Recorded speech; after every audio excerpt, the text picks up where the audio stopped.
네, 10월의 셋째 주일입니다. 오늘도 주일을 맞이해서 또 예배로, 또 기도로, 말씀으로 하나님 앞에 나오신 여러분들을 축복하고 환영합니다.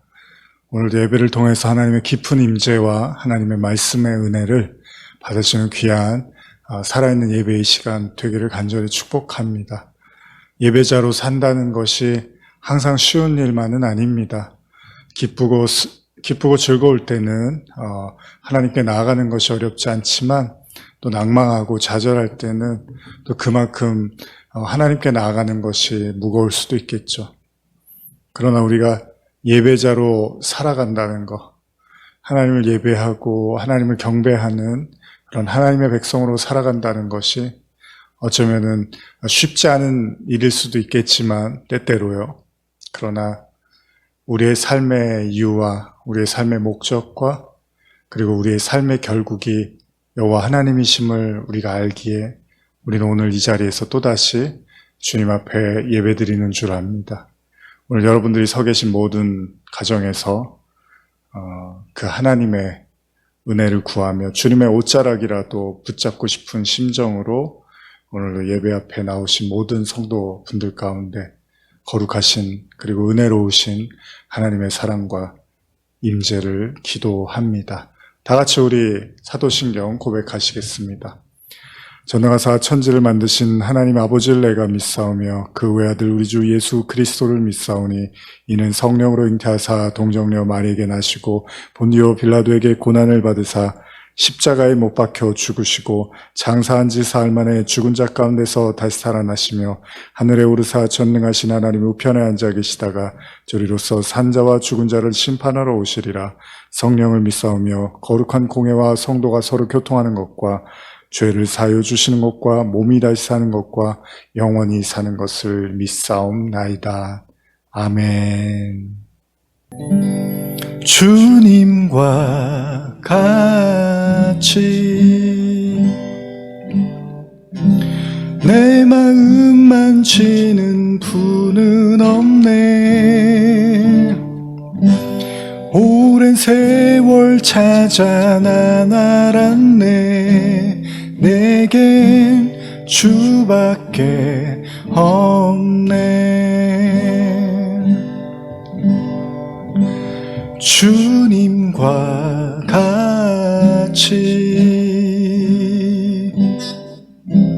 내 마음 만지는 분은 없네. 오랜 세월 찾아 난 알았네. 내겐 주밖에 없네. 주 자비강같이 흐르고 주 손길 치료하네. 고통받는 자녀 품으시니 주밖에 없네. 주님과 같이 내 마음 만지는 분은 없네. 오랜 세월 찾아 난 알았네. 내겐 주밖에 없네. 주님과 같이 내 마음 만지는 분은 없네. 오랜 세월 찾아 난 알았네. 내겐 주밖에 없네. 주 자비강같이 흐르고 주 손길 치료하네. 고통받는 자녀 품으시니 주밖에 없네. 주님과 같이 내 마음 만지는 분은 없네. 오랜 세월 찾아 난 알았네. 내겐 주밖에 없네.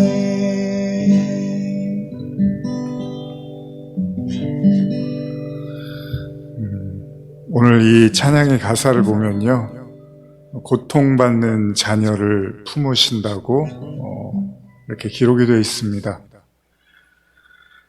참 오래전에 이 찬양을 부르면서 참 많이 울었던 것 같은데요.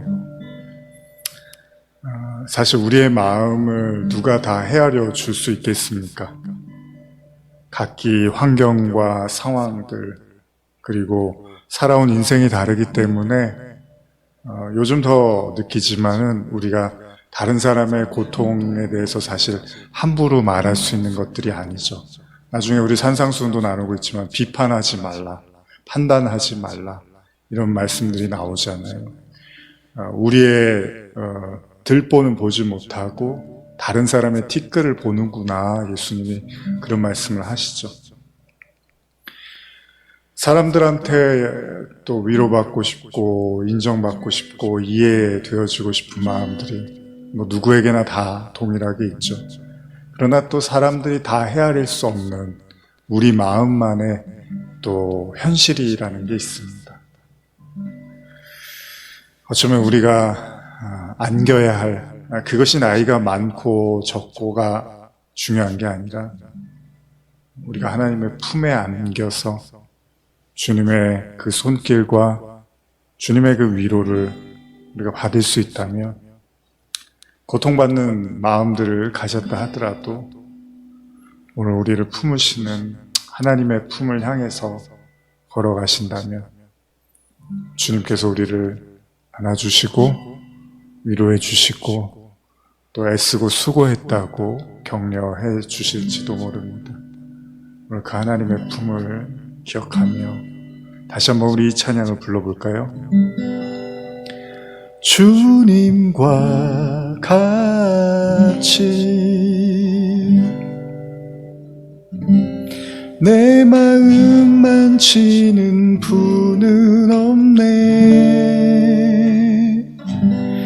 오랜 세월 찾아 난 알았네. 내게 주밖에 없네. 주 자비강같이 흐르고 주 손길 치료하네. 고통받는 자녀 품으시니 주밖에 없네. 주님과 같이 내 마음 만지는 분은 없네. 오랜 세월 찾아 난 알았네. 내겐 주밖에 없네. 주님과 같이 내 마음 만지는 분은 없네. 오랜 세월 찾아 난 알았네. 내겐 주밖에 없네. 정결한 마음 주시옵소서. 오 주님,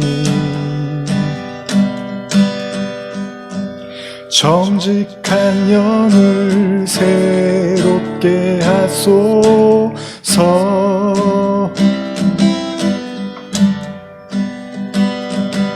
정결한 마음 주시옵소서. 오 주님, 정직한 영을 새롭게 하소서.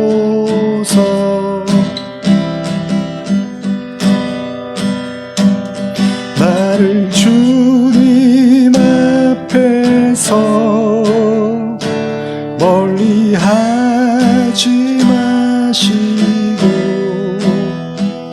주의 성령을 거두지 마옵소서.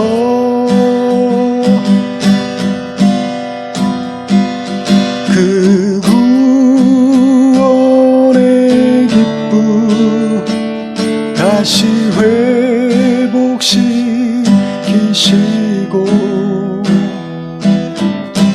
변치 않는 맘 내 안에 주소서.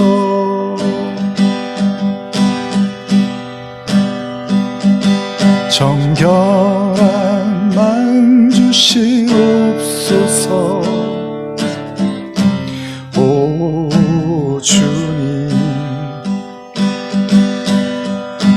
정직한 영을 새롭게 하소서.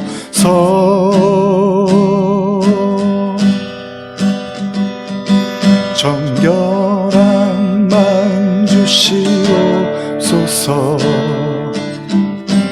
오 주님, 정직한 영을 새롭게 하소서.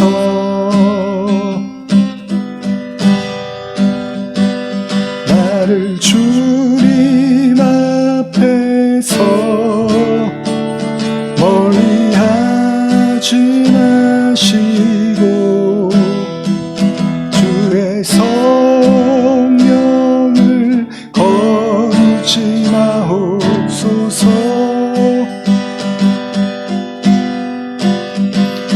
그 구원의 기쁨 다시 회복시키시고 변치 않는 맘 내 안에 주소서.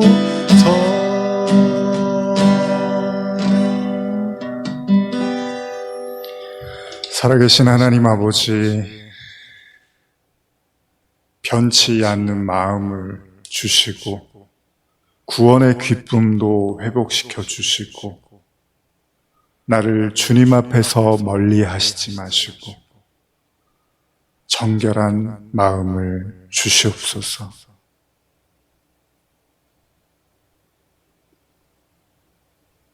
뿌연 안개처럼 앞이 보이지 않고 또 사방이 우겨쌈을 당하는 그런 마음에 풍파가 밀려오다 하더라도 정결한 마음을 주시고 변치 않는 마음을 주시고 주님 앞에서 우리를 멀리하지 마시고 성령을 거두지 마옵소서. 오늘도 주님 앞에 상한 심령으로 애타는 마음으로 간절한 마음으로 사모하는 마음으로 예배드리는 모든 심령 위에 성령을 부어 주시옵소서. 감사드리며 예수님의 이름으로 기도드립니다. 아멘. 자, 산상수훈 강의 11번째 시간입니다. 오늘 함께 나누실 말씀 마태복음 5장 38절에서 44절, 지난주에 나눴던 말씀을 우리 계속해서 또 이어서 나누고자 합니다. 제가 읽어드리겠습니다. 또 눈은 눈으로 이는 이로 갚으라 했다는 것을 너희가 들었으나 나는 너희에게 이르노니 악한 자를 대적하지 말라. 누구든지 내 오른뺨을 치거든 왼편도 돌려대며 또 너를 고발하여 속옷을 가지고자 하는 자에게는 겉옷까지도 가지게 하며 또 누구든지 너로 억지로 오리를 가게 하거든 그 사람과 심리를 동행하고 내게 구하는 자에게 주며 내게 꾸고자 하는 자에게 거절하지 말라. 또 내 이웃을 사랑하고 내 원수를 미워했다는 것을 너희가 들었으나 나는 너희에게 이르노니 너희 원수를 사랑하며 너희를 박해하는 자를 위하여 기도하라. 우리는 지난 시간에 산상수훈 말씀을 통해서 악한 자를 대적하지 말라라는 주님의 그 말씀을 나누었습니다. 오늘도 지난주와 같은 본문을 좀 더 살펴보고자 하는데요. 예수님께서 말씀하시는 악한 자를 대적하지 말라는 그 주님의 가르침을 이해하는 데는 큰 무리가 없어 보입니다. 왜냐하면 예수님의 가르침인 당연히 사랑과 인내, 사랑은 오래 참는 거라고 하잖아요. 그러니까 사랑과 인내를 전제로 하고 있기 때문에 성도가 쉽사리 자기에게 피해를 주는 자와 싸우는 것은 성경의 가르침에 맞지 않는 거잖아요. 그러니까 악한 자를 대적하지 말라라는 말씀은 그냥 뭐 얼핏 우리가 생각했을 때 그렇게 어렵지가 않습니다. 근데 문제는 뭐냐면 그 이후에 나오는 왼뺨, 오른뺨, 이 뺨에 관한 얘기인데요. 지난주에도 좀 나눴지만 언뜻 보면 성도라는 건 자신에게 폭력을 행사한다 하더라도 더 맞아줄 수 있어야 된다라는 의미처럼 보일 수도 있습니다. 그러니까 무슨 짓을 해도 그냥 가만히 있어라. 그냥 얻어 터지든 뭐 맞아 죽든 간에 그냥 가만히 있는 게 성도의 도리다라고 이해할 수 있는데, 사실 좀 사람의 측면에서 보면, 인간적인 측면에서는 사실 이 말씀은 그렇게 석연치가 않습니다. 아무리 좋은 부모라도요, 내 자식이 누군가에게 맞고 들어왔는데 내일이라면 내일도 또 맞으면 그냥 계속 맞으라고 그렇게 말할 부모는 없을 거라는 거죠. 만약에 계속 그렇게 하면 그거는 부모가 아니라 그냥 옆에서 그냥 방관하고 그냥 학대하는 수준까지 갈 수도 있다는 거죠. 얻어맞고 있는데 그냥 계속 맞아 이러면 이게 인간이 말하는 사랑인가라고 말하기가 좀 어렵죠. 더군다나 부모 입장에서는 뭐 더 할 나위가 없죠. 그렇기 때문에 예수님의 이 말씀은 좀 우리에게는 약간은 좀 거리낄 수 있는 말씀이 된다는 겁니다. 자, 이 가르침에서 또 예수님이 그치는 게 아니에요. 심지어 예수님이 속옷과 겉옷에 대한 이야기로 그 가르침이 확장이 되는 거잖아요. 그러니까 쉽게 생각하면요, 속옷을 달라 하는 자에게 겉옷까지 줄 수 있는 그 선함을 가져야 한다고 생각할 수가 있고, 마찬가지로 오리로 가는 자에게 심리까지 가줄 수 있는 관대함이 필요하다, 뭐 이렇게 이제 우리가 이해할 수 있는데, 또 거기서 끝이지가 않아요. 또 나가서 자기에게 구하는 자에게, 심지어 꾸고자 하는 자에게도 거절하지 말고 다 주라는 거예요. 만약에 여러분들이 이렇게 산다면 글쎄요, 성도들이 과연 이렇게 예수님이 지금 산상수훈에서 말씀하신 대로 이렇게 살 수 있을까요? 모든 걸 다 정말 내어주고 얻어 터지고 맞고 피해보고, 이게 뭐 모르겠어요. 성경 입장에서는 굉장히 아주 뛰어난 인물처럼 볼지 모르지만 사람들이 봤을 때는 그렇게 살면은 좀 문제가 있다고 생각할 수도 있을 거 아니에요. 계속 얻어맞고 자기 있는 거 그냥 다 뺏겨도 가만히 있고, 그러면은 어느 친구가, 어느 부모가, 어느 가족이 아유 잘한다 그러기가 쉽지 않을 겁니다. 참 좋은 얘기예요. 예수님의 말씀은 이 완벽한 이상과도 같은 인간상을 말씀하시고 계신 것 같아요. 이런 사람들만 존재하면 아마 여기가 그냥 천국이겠구나라는 생각까지도 들겠죠. 근데 이렇게 사는 거 문제는 이게 거의 불가능하잖아요. 이런 사람들이 몇이나 나오겠습니까?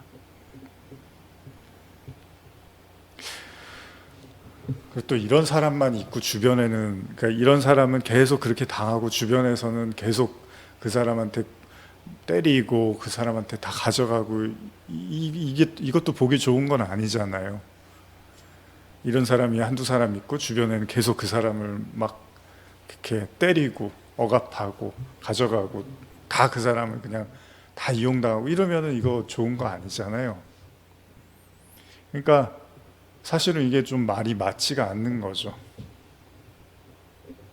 그런 의미에서 이 내용을 그냥 인간의 보편적인 선과 사랑으로 이해하려고 든다면 아마 여러분들이 알고 계시는 존경할 만한 인물들 있잖아요. 딱 떠오르는 이런 사람들. 그들이 바로 선과 의로움의 삶이었지, 그런 사람들이 있었지라고 생각하면서 굉장히 그 교훈적인 그런 어떤 위인과 같은 사람들을 떠올릴 수는 있을 겁니다. 근데 문제는 또 뭐냐 하면 복음의 핵심은 인간의 선행이 아니잖아요. 복음은 제가 여러 차례 말씀드리지만 하나님이 구원하시는 사람은 최고로 착한 사람을 구원하는 게 아니란 말이에요.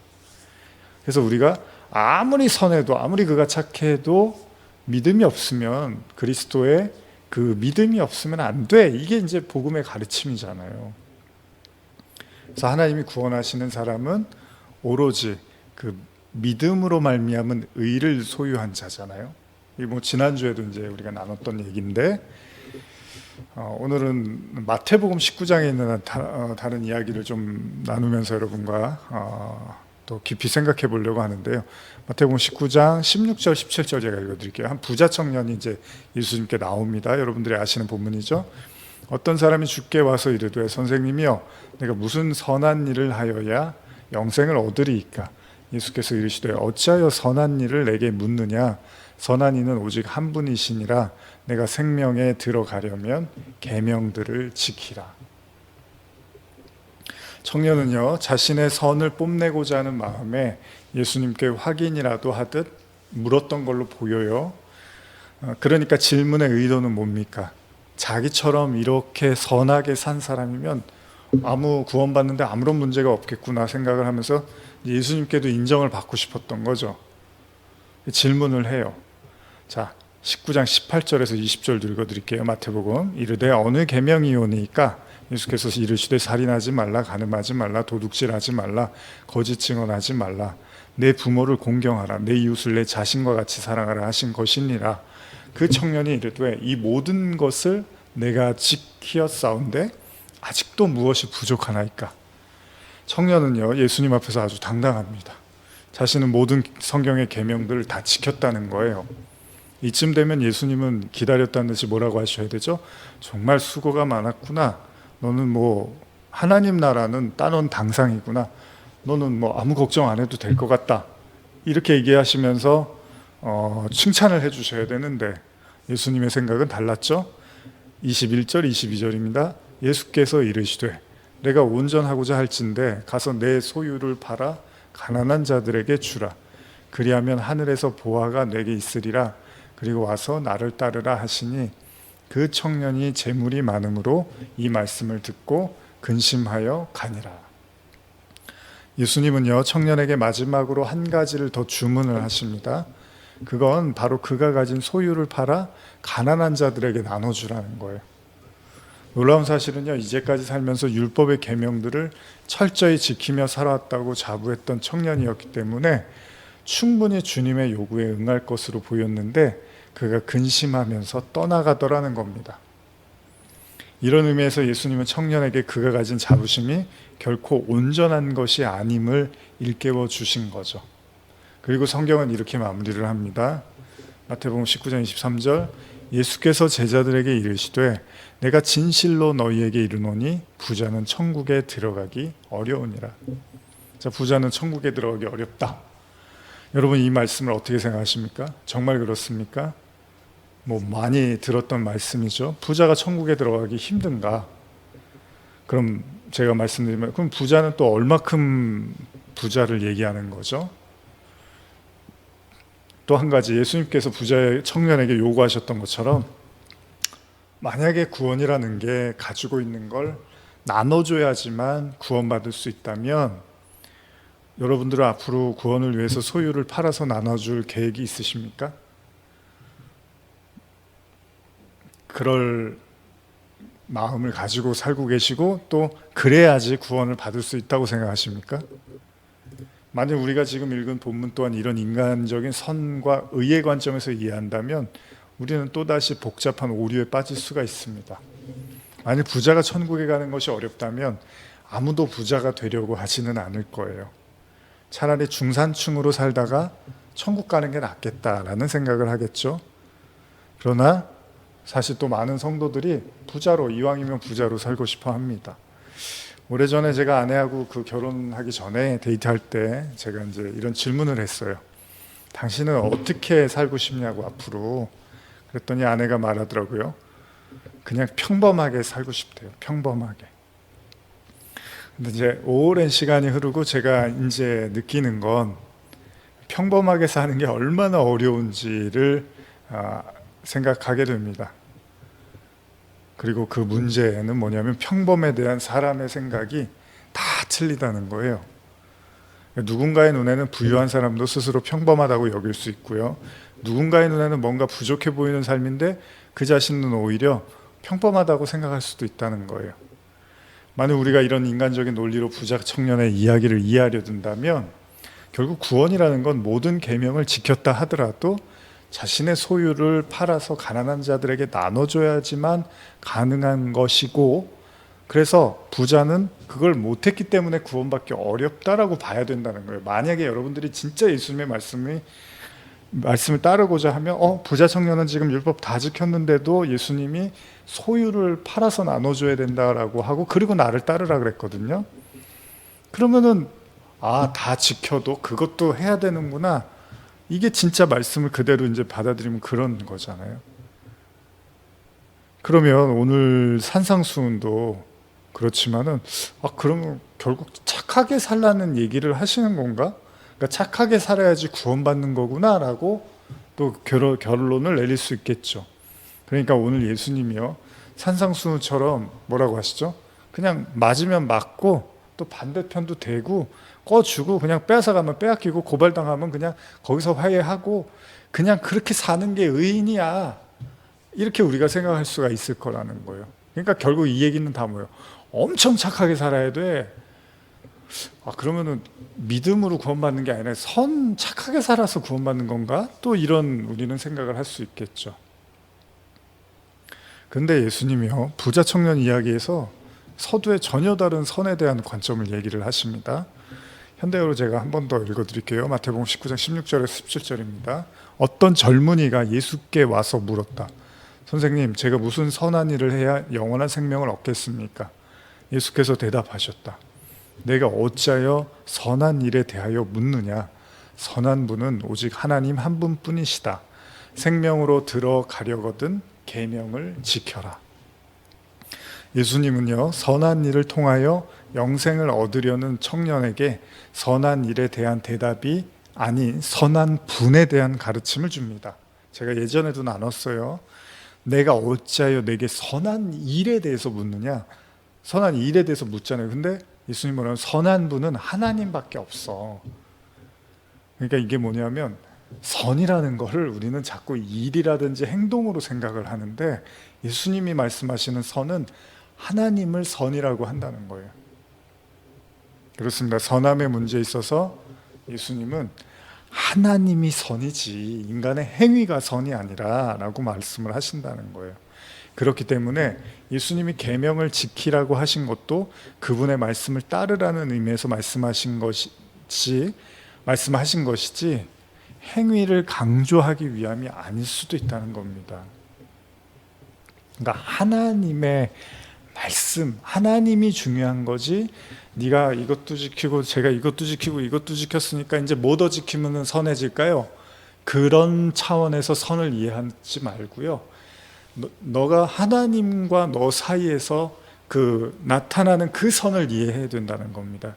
그게 계명을 통해서 나타난 거잖아요. 근데 이제 이런 거예요. 예수님이 보셨을 때는 이 청년은 그 하나님과 나 사이에, 우리 인간과 하나님 사이의 관계에서의 그 선을, 하나님이 선이시구나, 이런 거를 이해하는 것보다는 내가 어떻게 하면 하나라도 더 지켜서 선함에 이르를까, 이런 생각을 하고 있었다는 거죠. 만약에 예수님의 행위를 강조하셨다면요, 청년의 선한, 나는 모든 걸 지켰어요 라고 했을 때 예수님은 그 청년을 칭찬해 주는 게 맞아요. 당연한 거 아닙니까? 그 계명에 나온 대로 선을 다 행했잖아요. 자기가 자신 있게 얘기를 하잖아요. 그러면은 훌륭하다고 해줘야 되는데 너는 지금 왜 선한 일을 나한테 묻느냐? 하나님이 선하셔, 이렇게 이야기를 하고 있다는 겁니다. 그러나 세리와 바리새인의 기도처럼요, 주님의 의로움은 어떻죠?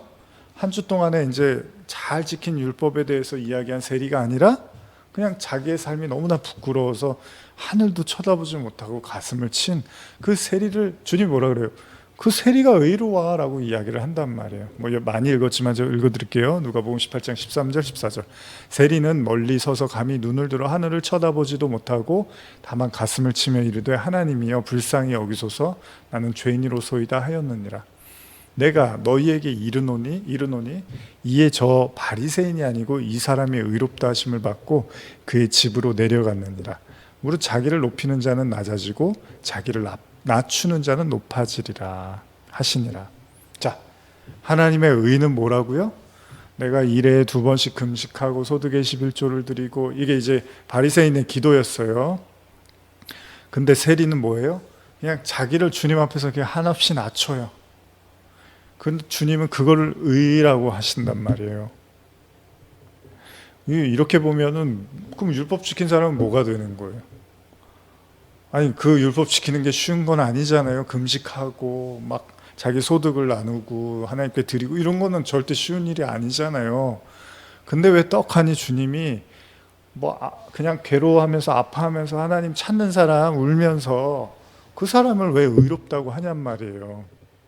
왜 그렇죠? 그러니까 이 부분이 제가 이제 여러 차례 반복을 하고 있지만 여러분도 잘 생각해 보셔야 될 게, 자, 의라는 거는 뭐냐? 의라는 거는 내가 이렇게 어떤 행동, 여러 가지의 그런 행동을 이렇게 쌓아서 모아서 이걸 의라고 하는 게 아니고요. 내가 의롭지가 못해서 하나님이 가지고 있는 의를 달라고 하는 그들을 의롭다고 하신단 말이죠. 그러니까 의로움이라는 건 의에 목마른 자들, 우리 팔복에서 배웠죠. 의에 줄이고 목마른 자들 있잖아요. 그들이 하나님이 그들에게 의를 허락하실 거 아니에요. 그러니까 의가 선이잖아요. 또 다른 의미에서. 그러니까 이 예수님이 세리와 바리새인의 기도에서도 분명히 말씀을 하시는 거예요. 의롭다라는 건 자기가 의가 없다는 걸 알고서 하나님의 의를 구하는 거, 그걸 처절하게 깨달은 자를 의롭다고 하는 거지, 내가 쌓은 의가 하나씩 모아져서 그 부자 청년처럼 자, 이 정도의 계명을 지키고 이 정도의 율법을 지켰으니 이제 의롭다고 해주세요라고 하는 그 자에게 의가 주어지는 게 아니에요. 그러니까 의는 뭐죠? 의는 아래서 위로 내가 이렇게 쌓아서 하나님께 올라가는 거가 아니라 오히려 이건 이제 바벨이 될 수 있는 거예요. 우리가 하나씩 쌓아서 하나님의 의에 한번 다달라보자. 우리가 쌓아서 한번 하나님의 선에 다다라보자. 이거는 이제 바벨탑이 될 수 있는 거예요. 그래서 바벨탑 사건에서 시작할 때 창세기 11장이죠.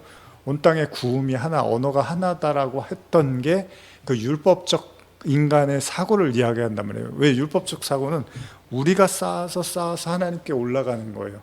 그런데 하나님의 의는 내가 그 의가 없어서 하나님께 이렇게 달라고 구하는 거예요. 내가 그 선이 없어서 하나님의 선을 나에게 입혀주세요, 이렇게 구하는 거란 말이죠.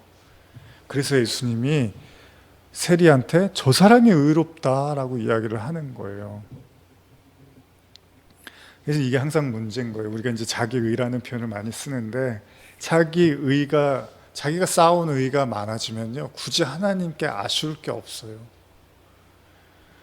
여러분, 제가 요즘 더 많이 느끼는데, 그냥 진짜 하나님의 은혜가 없으면 참 인간은 아무것도 아니구나라는 걸 정말 많이 느끼거든요. 요즘 들어와서. 물론 코로나로 인해서 많은 분들이 또 힘들어 하시고 그러지만은 저 개인적으로도 정말 인간은 정말 하나님의 도움 없이는 정말 존재 자체도 참 연약한 존재가 맞구나라는 걸 느끼는데, 그러니까 그러면 어떻게 해요? 그냥 하나님만 붙잡고 의지할 수밖에 없는 거예요. 그냥 모든 상황 속에서.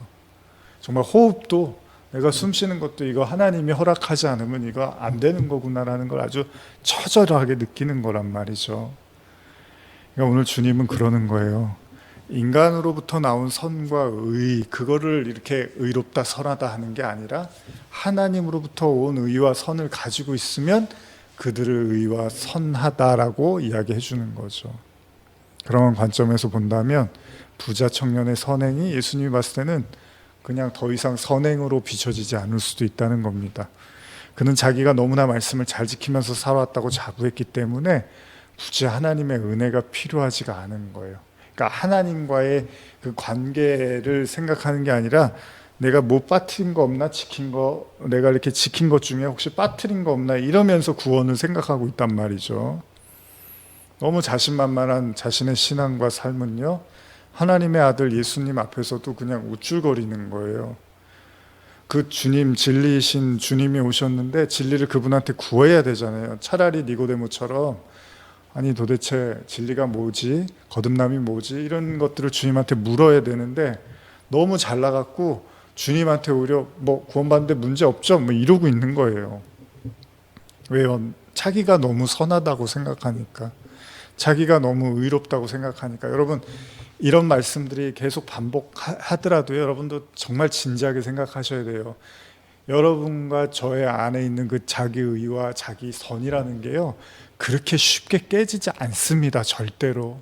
제가 이렇게 여러 차례 말씀드리는 이유도 바울은 뭐라 그래요? 나는 날마다 죽는다 그러잖아요. 날마다 십자가 지면서 날마다 그 자기 자신을 부인하면서 간다 그러잖아요. 바울과 같은 사람도 그런단 말이에요. 그것처럼 우리가 생각하는 그냥 이 정도면은 괜찮은 믿음이지, 이 정도면 의로운 사람이지, 이 정도면 내 나름대로 선하지. 근데 이거는 이제 우리 생각이 그런 거예요. 우리는 지금 하나님을 상대하고 있는 거예요. 하나님은 정말 불꽃과 같은 눈동자로 인간을 정말 이 세상을 물 한 방울 먼지 하나에 비유하시는 그런 하나님을 대하면서 우리가 이 부자 청년처럼 뭐 더 부족한 게 있나요? 제가 이래 버리면은 큰일 난다는 겁니다.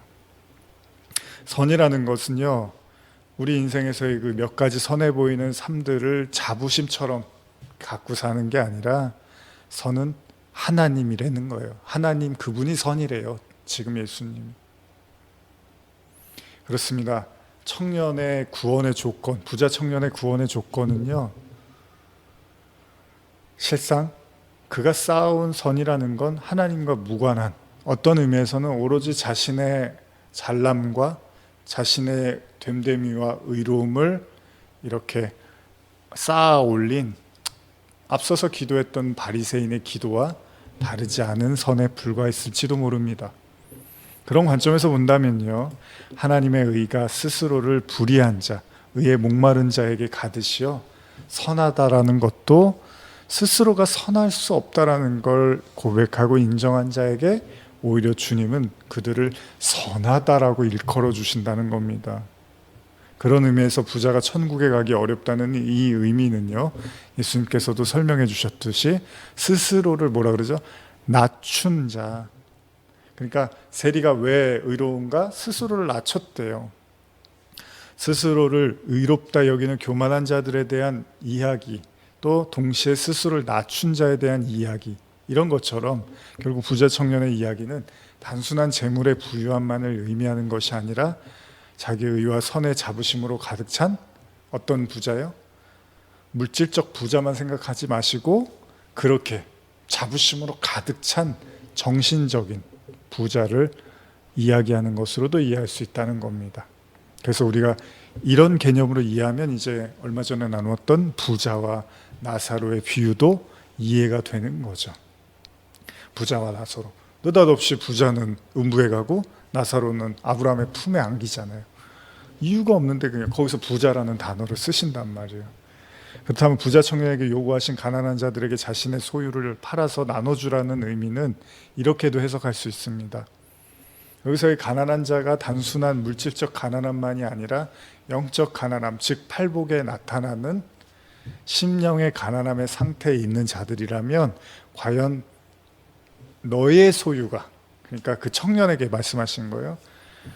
네가 그래 부자라고 생각하는데 과연 너가 가지고 있는 그 소유가, 자, 우리가 그냥 경제적으로 먹는 게 없는 사람한테는 돈을 주거나 뭐 빵을 나눠주면 되잖아요. 근데 예수님이 그런 단순한 문제가 아니라 영적인 신앙적인 그런 가난함을 이야기한다면, 자, 네가 갖고 있는 의로 정말 의에 목마르고 의에 줄인 자들, 심령이 가난한 자들에게 네가 양식을 줄 수 있겠니?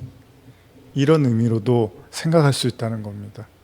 다시 말하면 네가 가지고 있는 선행의 자부심을 통한 구원에 대한 그런 생각들과 그런 신앙이 영적으로 정말 목마른 자들에게 구원의 생수 혹은 양식을 나눌 수 있겠냐는 거예요. 빵은 나눠줄 수 있습니다. 돈이 있으면요. 빵을 사서 주면 돼요. 돈을 줄 수 있어요. 물론 그것도 아주 고마운 일이 될 수 있죠.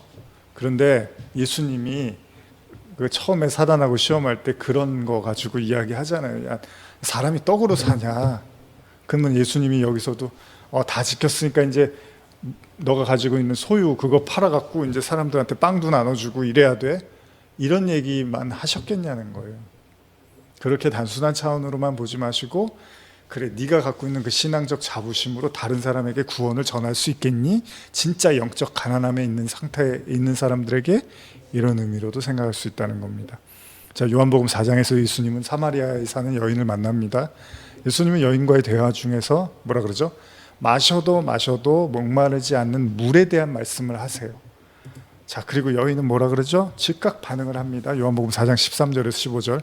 예수께서 대답하여 이르시되 이 물을 마시는 자마다 다시 목마르려니와 내가 주는 물을 마시는 자는 영원히 목마르지 아니하리니 내가 주는 물은 그 속에서 영생하도록 솟아나는 샘물이 되리라. 여자가 이르되 주여 그런 물을 내게 주사 목마르지도 않고 또 여기서 물 기르러 오지도 않게 하옵소서. 그렇습니다. 예수님의 관심은 오로지 복음이에요. 여러분 그렇잖아요. 예수님이 빵을 돌을 떡으로 만드는 걸 못하셔서 그거를 안 하셨습니까? 그것보다 더 중요한 영혼의 양식, 영혼의 떡을 위해서 오신 분이잖아요. 그래서 지금 여인한테도 그 야곱의 우물에 있는 그 물이 아니라, 그게 중요한 게 아니라 정말로 그 영원히 목마르지 않는 물이 있다라고, 그런 물에 대한 말씀을 하셔요. 그래서 예수님의 목적은 여인의 목을 축이는 거에 있지 않았습니다. 배고픈 거 해결해 주면 또 배고파요. 그렇죠? 어려운 거 또 해결되면 또 어려움이 올 수 있어요. 근데 그거는 모든 사람, 믿는 사람이나 믿지 않은 사람의 현실이에요. 물론 우리가 그걸 위해서도 기도를 해야겠죠. 우리의 힘으로 할 수 없는 것들은. 그러나 예수님이 오신 목적은 마귀와의 시험에서도 보셨듯이 그거를 위해서 오신 건 아니란 말이죠. 영원한 떡, 영원한 양식, 영원한 의, 영원한 선을 위해서 오셨단 말이에요. 진정 예수님의 관심은 그녀의 영혼의 해갈에 관심이 있었습니다. 그리고 그 물을 줄 수 있는 사람이 당신 자신이라고 여인에게 피력을 합니다. 무슨 말입니까? 진정한 메시아는 인간이 줄 수 없는 그 무언가를 주시는 분이라는 거예요. 아니, 그분만 주실 수 있어서 메시아인 거죠. 그런 의미에서 주님은 이렇게 말씀하십니다. 요한복음 4장 16절에서 18절. 이르되 가서 내 남편을 불러와라. 여자가 대답하여 이르되 나는 남편이 없나이다. 예수께서 이르시되 내가 남편이 없다 하는 말이 옳도다. 너희가 남편 5이 있었고 지금 있는 자도 내 남편이 아니니 내 말이 참되도다. 만일 그 몇 주 전에 그 간음하지 말라라는 그런 산상수훈을 들으셨다면 왜 예수님이 여인에게 갑자기 남편을 물어보시는지가 이제 이해가 되실 겁니다. 그렇습니다. 율법이라는 남편으로는 구원이 어렵다라는 말씀으로도 이야기를 하신 거라는 거예요. 원래 야곱의 우물이라는 것도 그런 의미가 있거든요. 그러니까 여인에게 네 남편 지금 누구니? 그 남편으로는 어렵다. 지금 있는 그 남편은 아니다. 이렇게 얘기를 하신 거예요. 오로지 은혜의 성령, 오로지 예수 그리스도만이 진정한 여인을 구원해 주실 수 있다는 걸 말씀하시기 위해서 그 질문을 하신 겁니다. 자, 여러분 왜 스데반이 죽임을 당했을까요? 지난주에 나눴는데 복음을 말했기 때문이죠. 복음이라는 건 뭡니까? 하나님의 의입니다. 그렇습니다. 복음은 인간의 의를 말하는 게 아닙니다. 복음은요, 인간의 선을 말하는 게 아니에요. 오로지 복음은 하나님, 예수님이 얼마나 참 놀라워요.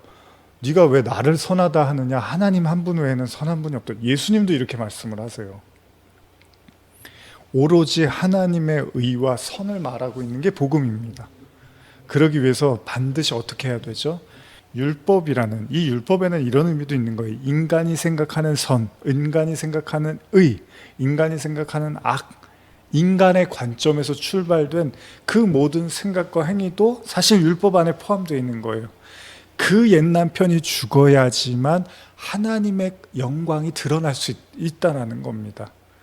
그리고 그렇게 그리스도라는 새 신랑을 맞이한 자들은 드디어 복음이라는 생수, 하늘의 양식을 가난한 자들에게 나눌 수 있는 축복을 누리게 되는 거죠. 요한복음 4장 28절에서 30절입니다. 여자가 물동이를 버려두고 동네로 들어가서 사람들에게 이르되 내가 행한 모든 일을 내게 말한 사람을 와서 보라. 이는 그리스도가 아니냐 하니 그들이 동네에서 나와 예수께로 오더라. 자, 보세요. 그리스도를 만난 사람, 그 마음에 그리스도를 소유한 자들은 이제 어떻게 되는 거예요? 율법을요, 진리로 드러낼 수 있는 은혜를 받게 된단 말이에요. 여인이 이제 예수님을 만나고 그리스도가 아니냐 이렇게 본다면, 그 전에는요, 당신 뭐 선지자입니까? 이랬어요. 선지자, 그러니까 율법적 수준에서 훌륭하신군요, 선지자시군요 그랬는데, 그리스도와의 그런 대화를 통해서 그리스도가 아니냐 이렇게 생각을 하게 되는 거죠. 여러분과 제가 진정으로 그리스도를 만나면 이제 그 율법의 수준으로 말하는 게 아니라 진리로 이렇게 사람들에게 나눠줄 수 있게 된다는 겁니다. 그들은 오른편 뺨을 맞고 왼편 뺨을 댈 수 있습니다. 왜 그렇죠? 저는 이렇게 생각해요.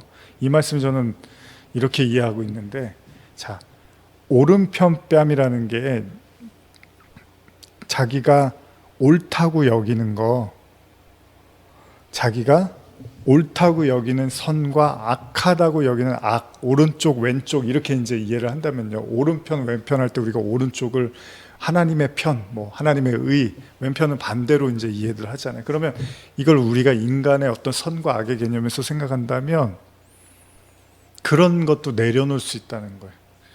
인간의 옳고 그름에 대해서 내가 이쪽도 맞고 저쪽도 맞을 수 있다는 겁니다.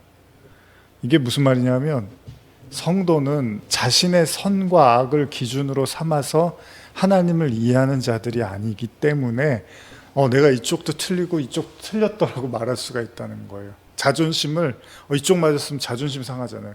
내가 의를 건드렸어? 너 한번 나한테 혼나봐. 내 악을 내 왼쪽 팔로 한번 맞아봐. 나는 오른쪽에 의로운 팔을 가졌는데 네가 이걸 꺾어버렸어? 이러면서 막 복수하고 화낼 수 있는데, 양쪽을 다 맞을 수 있는 거예요. 그게 뭐냐면 그냥, 그래, 나는 내 옳고 그름 이거 다 하나님 앞에서는 아무것도 아니야. 오히려 십자가 앞에서 뭐 하라 그러죠? 예수님이 자기를 부정하라 그러잖아요. 그 부정하라는 게 뭘 부정하라는 거예요? 자기 자신을 부인하라는 게 뭘 부정하라는 거예요? 바로 내가 알고 있는 그 율법적 세계관, 내가 이건 옳다, 이건 그르다 이렇게 하면서 마치 당시의 유대인들이 그렇게 믿고 신앙생활했던 그것들, 우리도 처음에 똑같이 하나님 말씀을 그렇게 이해하잖아요. 그렇게 내 옳고 그름에 대해서 내 분별력을 하나님 앞에 내려놓는 거잖아요. 우리 그런 찬양도 많이 하잖아요. 내 지혜도 내려놓고 내 옳음도 내려놓고 이러면서 오직 그냥 그리스도만 따르겠습니다 이런 고백을 하듯이 이쪽 뺨 이쪽 뺨도 다 부인당할 수가 있는 거예요.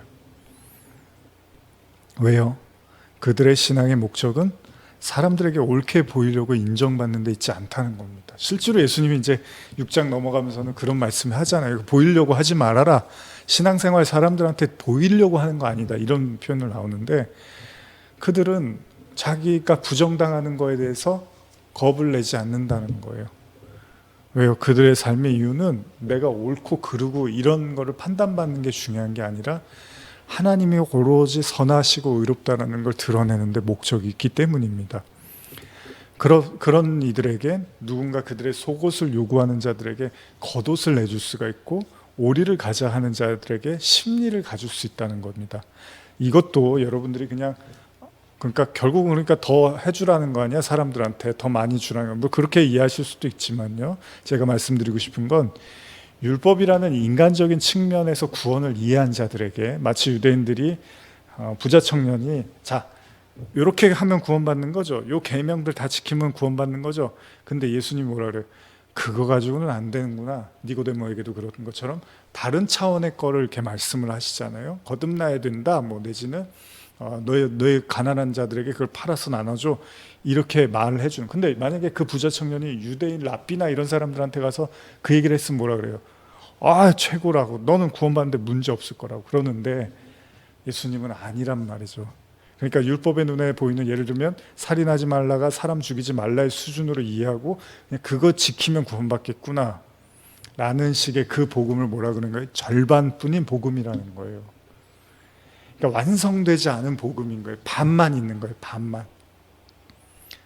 열이어야 되는데 반만 있는 거예요. 5만 있는 거예요. 100여야 되는데 50만 있는 거예요. 이거는 구원이 완성이 될 수가 없는 거예요. 그러니까 그런 차원에서 보면 인간의 노력으로는 절대 심리를 못 간다는 거예요. 예수님은 오리까지는 갈 수 있어요.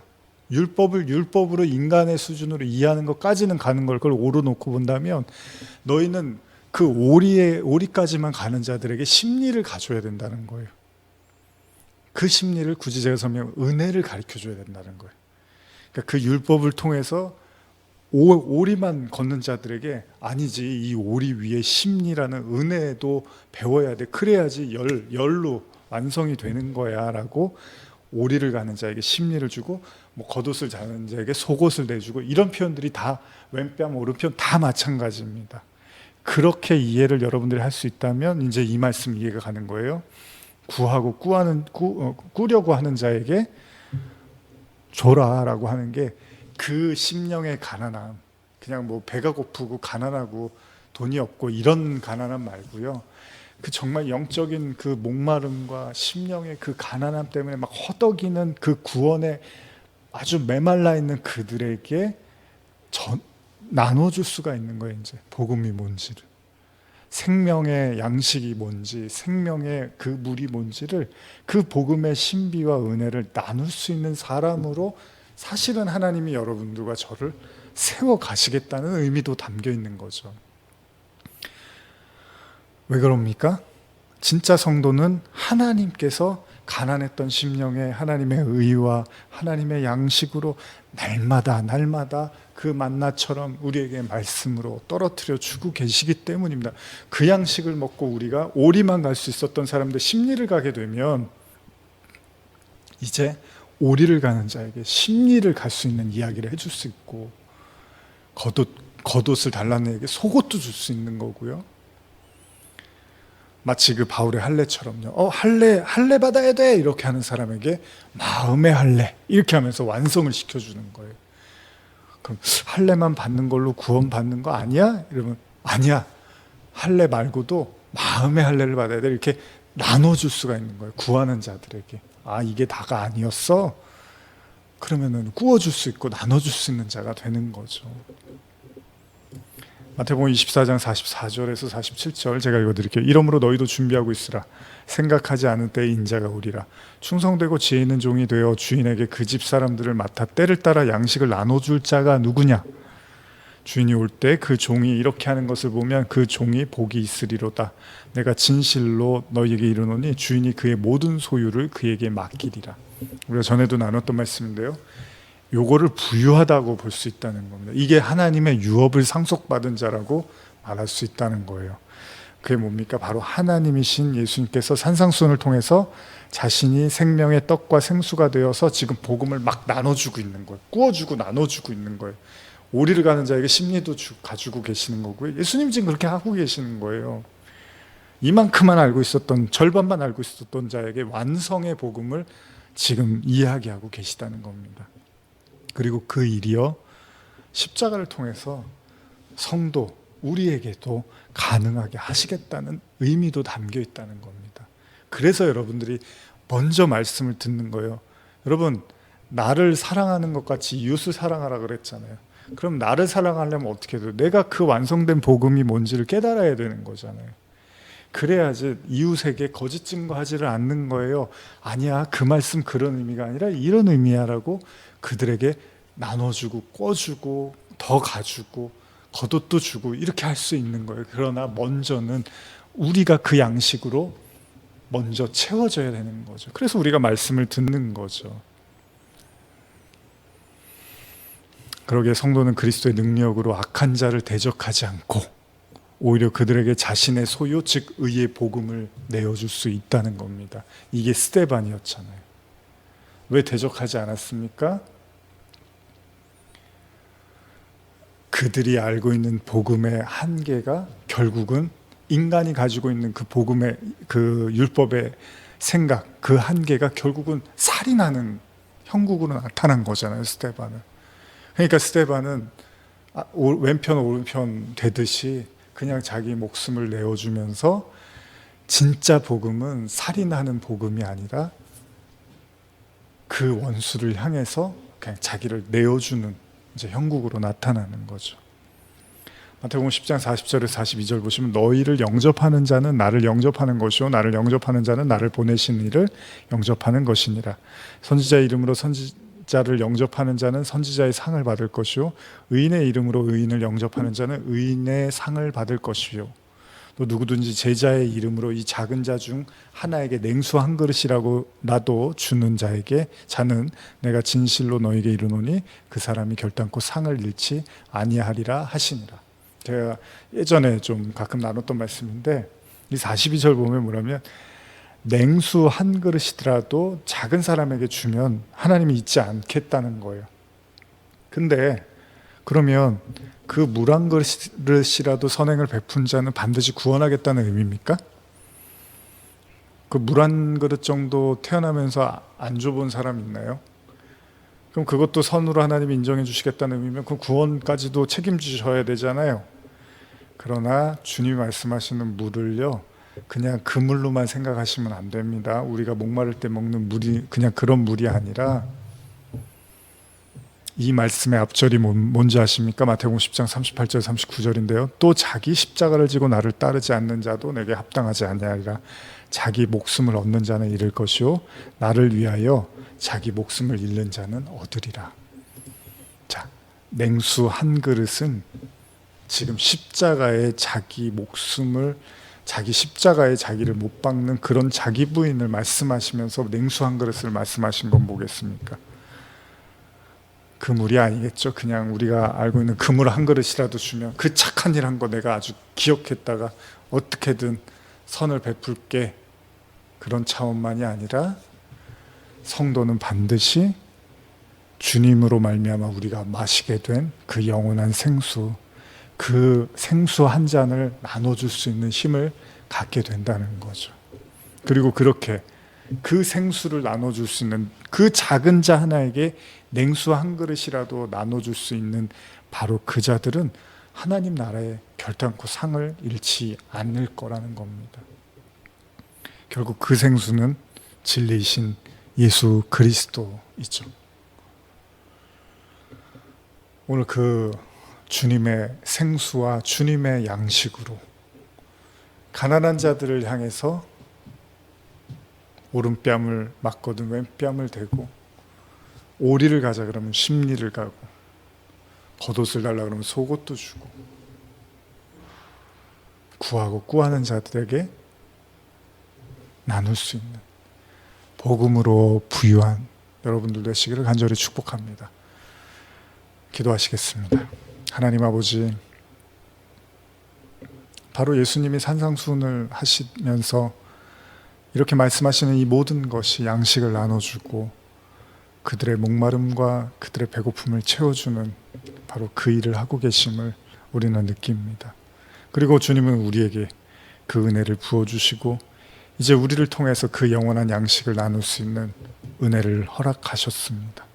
하나님, 이 말씀을 듣는 모든 성도들에게 담대하게 그 복음의 그 신비와 복음의 그 놀라운 축복을 드러내며 하나님의 의와 인간의 의와 선이 아니라 오로지 하나님의 선, 하나님의 의만 나타나는 그런 영광스러운 삶을 살게 하여 주시옵소서. 감사드리며 예수님의 이름으로 기도드립니다. 아멘.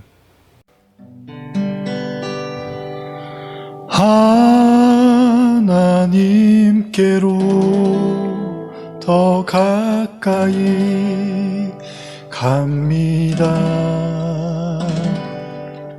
고통 가운데 계신 주님,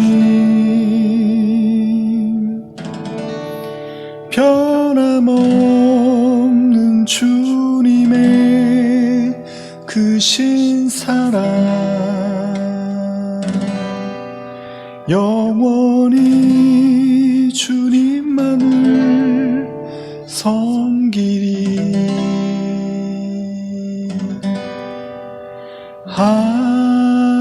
하나님께로 더 가까이 갑니다.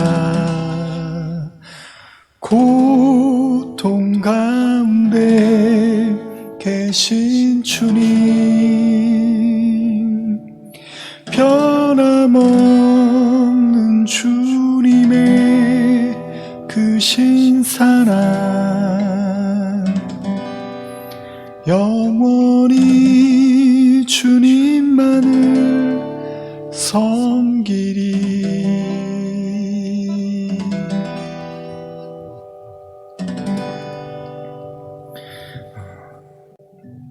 특별히 이제 예배를 마무리하면서요, 우리 한 가지 좀 말씀드릴 것은, 우리 또 함께, 우리와 함께 했던 우리 목사님께서 이제 새로운 또 사역을 위해서 이렇게 새로운 출발을 11월부터 하시게 됩니다.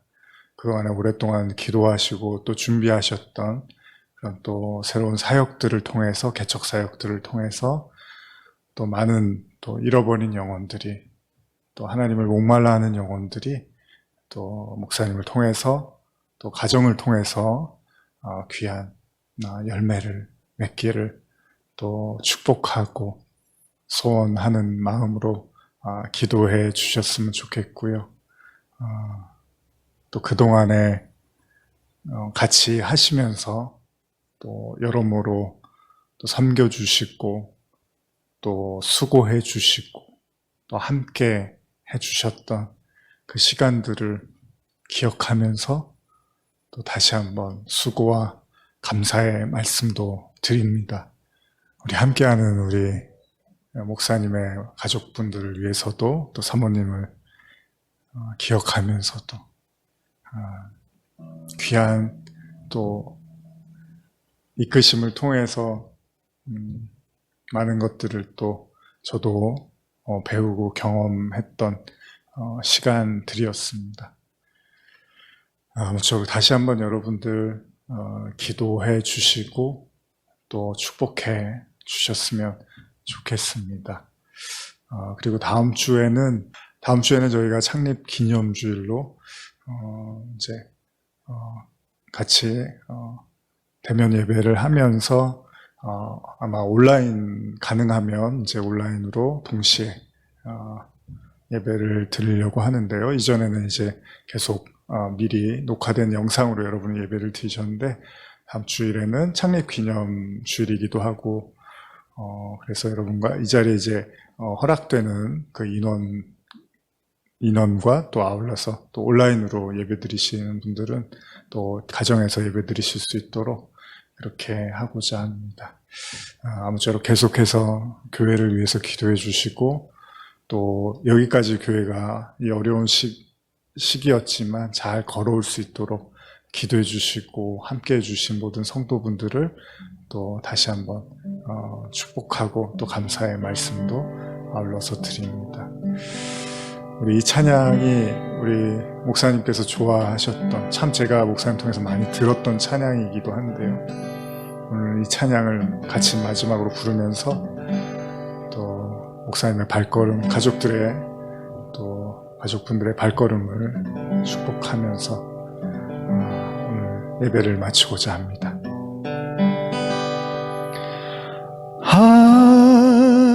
하나님께로 더 가까이 갑니다. 고통 가운데 계신 주님, 변함없는 주님의 크신 사랑, 영원히 주님만을 섬기리.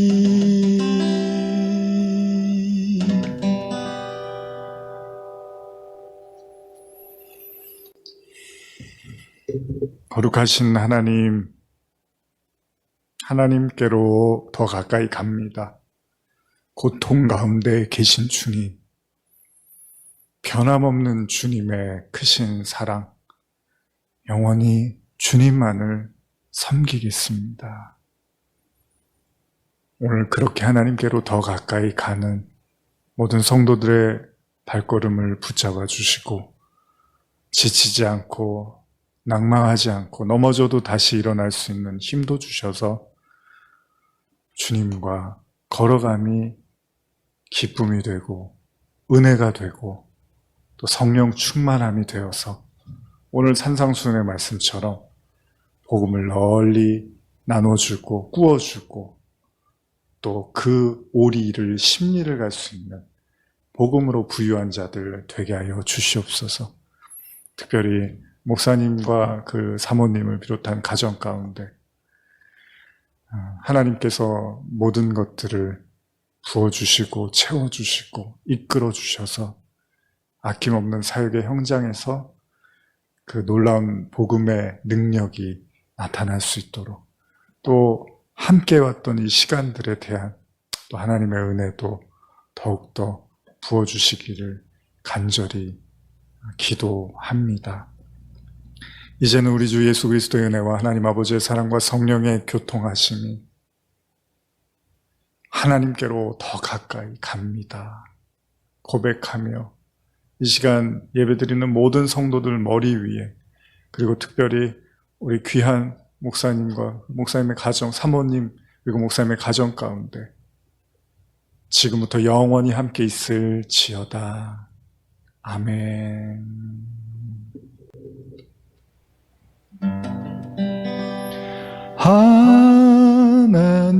하나님께로 더 가까이 갑니다. 고통 가운데 계신 주님, 변함없는 주님의 크신 사랑, 영원히 주님만을 섬기리. 한 주간도 주님으로 인해서 또 승리하시며 걸어가시기를 간절히 축복합니다. 다음 주일에 뵙겠습니다.